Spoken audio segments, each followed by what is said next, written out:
中科院 JF-22风洞性能超群呐，中国高超音速武器研究的底气，这回真让美日震惊，望尘莫及。各位网友，大家好，我是周小飞。以前呢，我们在网上看新闻，有一批媒体啊叫震惊党，就是习惯胡编一个根本不存在的所谓中国先进武器。什么激光武器可以这个照射消灭2000公里外的潜艇，瞬间击穿航母等等这玩意儿。现在你们看吧，网上还有这东西呢。然后这个胡编这个武器之后，标题一般来是美日震惊，什么这个美国舰队立刻后撤2000公里等等。不过现在中国科技发展呢，开始有一些官方媒体凭着自己货真价实的本事，拿出些真东西，那是让美日震惊了。这种消息一般标题不吓人，内容才是真让人觉得很惊讶的。中国科学院力学研究所副研究员是韩贵来，前几天呢在线上做了一个演讲，说到了就是在建中的北京怀柔 JF-22风洞，能够在30倍音速的环境下就是模拟飞行，也就是说要模拟每秒钟10公里的高速飞行。然后结合目前北京正在用的 JF-12风洞，能够让中国在这个领域领先西方大概是20-30年。这是官方数字。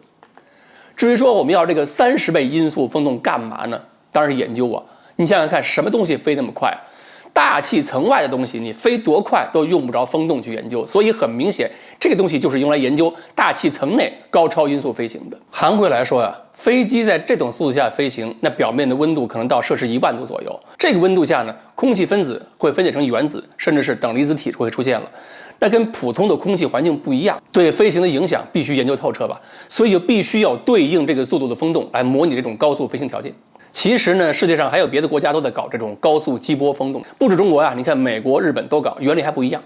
美国那些是加热膨胀那种类型的，就是加热氢气，它必须有一个很大的气罐，很大的氢气罐，把那些氢气先充满了，充满之后压力够了再加热才能做这个实验。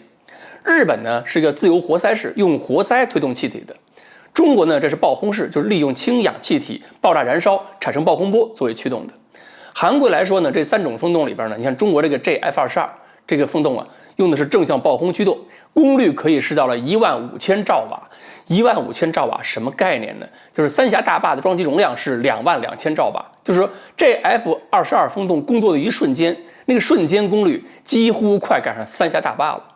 如果我们再比比性能，我们这个风洞呢是30倍音速的，30马赫的，而且能够连续工作100到130毫秒。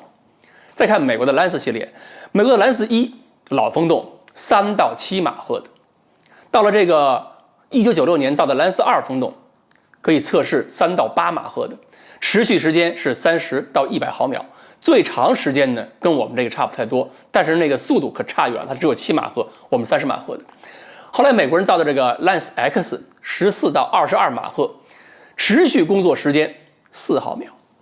至于它更新的一个就是2009年的 Lance XX， 那是最新的了，也是4毫秒。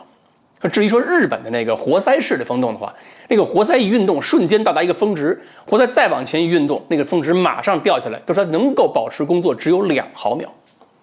但是当年钱学森先生说了，要研究这么高速的飞行，至少一次吹风要吹100毫秒。所以你看吧，能够满足100毫秒的有几个？就咱们这个 JF-22不错嘛。所以 JF-22实验速度最高，时间最长。就说现在的分析处理能力比较强，不见得一定要100毫秒了。但是你能够做100毫秒、130毫秒的实验，你就比能够做2毫秒的实验强多了。我们一次实验相当于日本做几回啊？想想看很清楚。所以呢，谁的实验条件最好非常清晰。中国搞各种高超音速武器，发展方向是最完整的，实现战斗力又比较早，靠的呢就是以前那些风洞。而现在 JF-22即将落成呢，研究的硬件条件呢比以前就是更上层楼了。至于说以后我们还能研究出什么用于高超音速武器的新型发动机、新弹体，那时候美国和日本经常的震惊一下，我们也就不觉得奇怪。好。关于中国新型的30倍音速的风洞，我们今天呢就说到这儿，欢迎大家继续关注我们的栏目，我们下期再说。